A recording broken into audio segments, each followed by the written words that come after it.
Hello, চলো চট করে তোমাদের সাথে আজকে আমার ডিলিশিয়াস লাঞ্চটা শেয়ার করে নিই। আজকে লাঞ্চে ছিল গরম গরম ভাত, কলাইয়ের ডালটা আমার মা জাস্ট দারুণ বানায়। রেসিপি লাগলে অবশ্যই আমাকে কমেন্ট বক্সে জানাবে। আর ছিল ঝাল ঝাল করে আলু পোস্ত। আজকে ফ্রাইডে, তাই জন্য আজকে মেন কোর্সটা মোটামুটি নিরামিষই হয় আমাদের। বাট আমি মাছ ছাড়া থাকতে পারি না, তাই আমি একটা মাছ ভাজা নিয়ে নিয়েছি আর সাথে লেবু আর পেঁয়াজ। ওফ, দারুণ কম্বো না?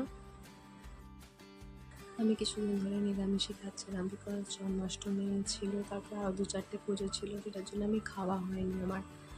সো আমি ঠিক করেছি অষ্টমী অবধি আমি এখন রোজ ননভেজ খাবো, ভেজ আমি খাচ্ছি না।